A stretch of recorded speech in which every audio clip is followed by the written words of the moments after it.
Bismillahirrahmanirrahim. Assalamualaikum warahmatullahi wabarakatuh. Assalamualaikum warahmatullahi wabarakatuh.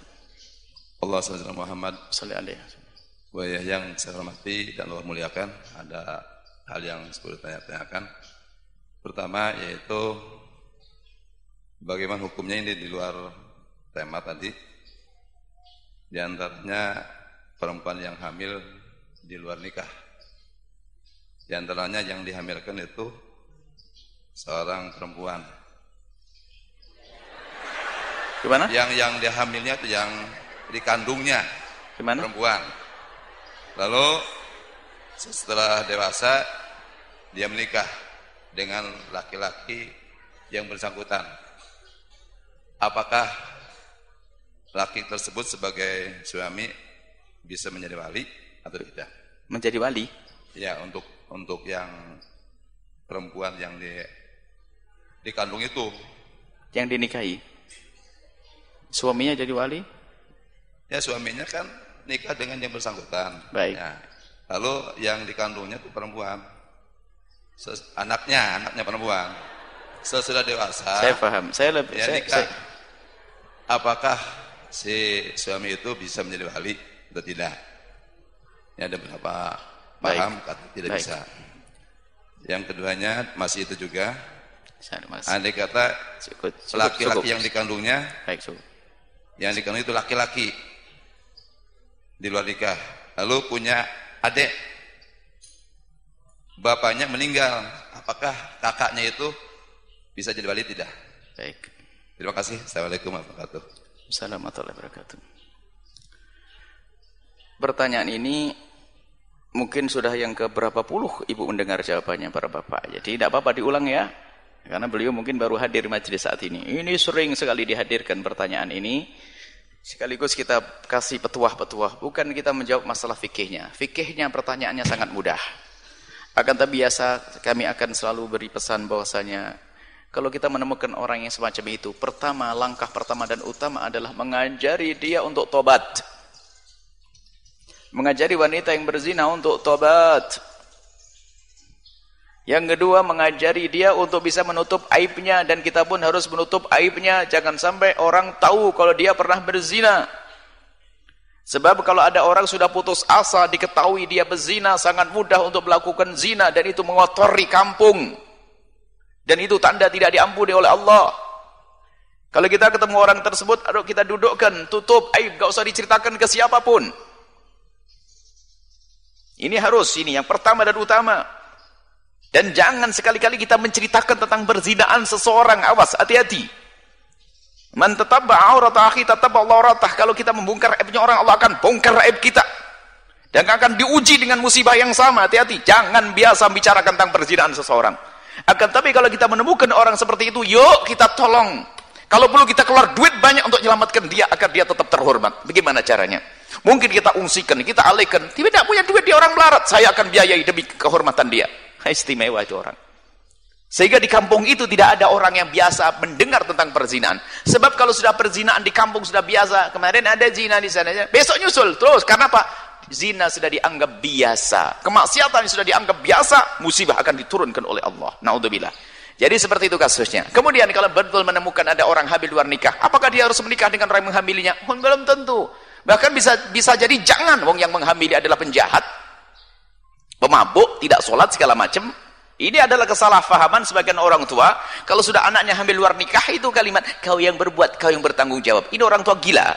Sudah tahu dia menjebak anak perempuannya, mungkin dikasih obat, diperkosa sampai hamil, tak taunya sama bapaknya malah dihantarkan, sudah aku serahkan kepadamu, wahai calon menantu yang jahat. Ini orang tua gila.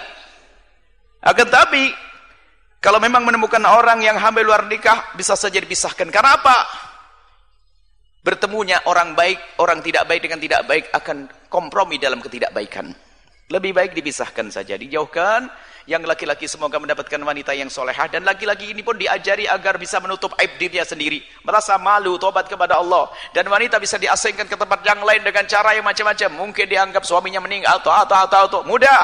Kalau sudah praktek lebih mudah daripada ngomong. Kalau ngomong ini susah, praktek lebih mudah. Asalkan ngerti ilmu, bisa dengan sangat mudah. Kemudian setelah itu kita jaga wanita tersebut. Kemudian anak perempuannya lahir. Yang ditanyakan kan begitu. Anak perempuan lahir. Baik, anggap saja laki-laki tadi baik. Laki yang menghamili baik kepleset. Sama-sama kepleset. Semuanya sangat baik karena satu hal, tak taunya kepleset dalam zina. Mereka harus menikah dua-duanya. Harus menikah. Anggap saja sudah terlanjur menikah. Biarpun tidak diharapkan, tidak dihimbau untuk saling menikah. Biar setiap orang itu menikah dengan orang yang dianggap bersih di matanya.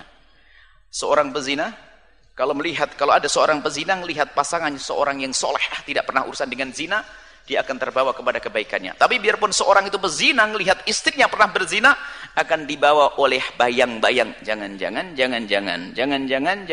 Terus. Bahaya itu. Makanya sebaiknya tidak usah dinikahkan orang yang berzina dengan berzina. Karena masa depannya panjang. Kadang emosi. Di sini ada orang ribut.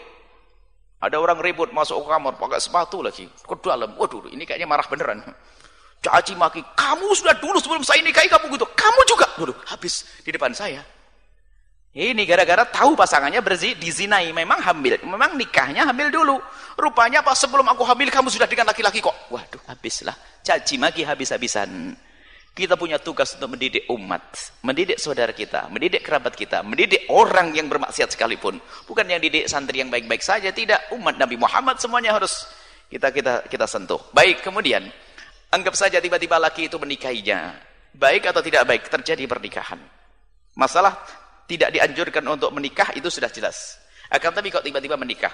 Apakah sang laki-laki ini nanti bisa menjadi wali? Dalam fikih mazhab Imam Syafi'i dijelaskan, jika dalam pernikahannya ini sang laki-laki sempat merawat kandungan sang istri 6 bulan minimal, maka langsung nasabnya nyambung. Itu dalam fikih Syafi'i. Karena itu adalah air maninya, pertama air maninya, kedua sudah terjadi akad nikah dan sempat merawat 6 bulan. Karena 6 bulan itu aqallul hamli. Dalam bahasa fikih bisa dinisbatkan kepada sang bapak. Kalau ternyata bayinya ajaib, 2 bulan sudah lahir, setelah dinikahkan, lah ini nggak bisa. Nggak bisa dinisbatkan kepada sang bapaknya tadi. Lalu bagaimana kalau menikah? Oh, menikah mah gampang, urusan ulama itu. Enteng. Bisa jadi wali dia? Ya tidak bisa jadi wali. Lalu bagaimana? Tetap harus ditutup aib tersebut. Dia bisa berpura-pura menjadi wali, itu yang menyeting ulama. Bisik-bisik dengan wali, selesai. Walinya pun nanti bisik-bisik dengan hakim yang ngerti hukum. Yang repot hakimnya nggak ngerti hukum. Astagfirullah, jadi bapak zina dengan ibu. Wah, ini tidak enak. Tapi hakimnya sudah paham isyarat. Pak Hakim, ini anak nasabnya tidak nyambung ke saya. Jadi saya tidak bisa jadi wali. Terus walinya siapa? Diam. Oh, hakim paham. Oh ya, maaf. Selesai. Baik, saya beresi, saya jadi wali hakim. Jadi waktu hakim menikahkan, ya fulan, aku nikahkan engkau dengan perempuan ini bin bapaknya tadi disebut. Tapi hakikatnya walinya adalah hakim. Mudah, yang repot tanpa ilmu. Terus ya astagfirullah, di depan orang banyak lagi, sak besarnya tahu. Jadi ini dulu hamil duluan. Aduh, ini hakim bahlul. Repot nanti, tambah orang tahu semuanya. Bahkan kalau seandainya seorang tua nanti bisa pengen menikahkan orang tua yang dia jadi soleh semuanya, tobat semuanya, menangis semuanya. Cuman saya pengen anak saya bangga, saya nikahkan bagaimana? Saya bukan walinya. Boleh jadi muhakkam, bukan jadi wali bapak. Muhakkam, kedua mempelai menyerahkan kepada laki-laki tersebut, kepada bapak-bapakannya tadi. Kan bapak beneran? Kepada bapak-bapakannya tadi menyerahkan untuk menikahkan. Lalu sang bapak mengatakan, hei laki-laki, aku nikahkan engkau dengan si fulanah, anak saya. Bahasanya anak saya. Tapi dia menikahkan bukan atas dasar sebagai wali, tapi sebagai muhakkam. Mudah untuk menyelesaikan masalahnya. Nggak susah, asalkan segera komunikasi dengan ahli ilmu. Kemudian setelah itu lanjutan pertanyaannya adalah, jika perempuan tersebut anggap saja bapak-bapaknya meninggal, hilang, tidak tahu entah kemana setelah nikah. Berarti tidak punya bapak beneran setelah itu. Baik, kemudian ibunya ini melahirkan lagi, setelah itu menikah dengan laki-laki yang soleh benar. Namanya orang tobat, maka kami himbau, jangan ragu untuk tobat. Allah akan mengirim orang baik setelah itu. Lah perempuan yang katanya nggak benar, hamil luar nikah, punya anak satu, anak dari zina, kemudian setelah itu dia tobat, dinikahi seorang yang soleh. Seorang kekasih Allah, punya anak. Jelas, kemudian punya anak, matilah orang soleh itu.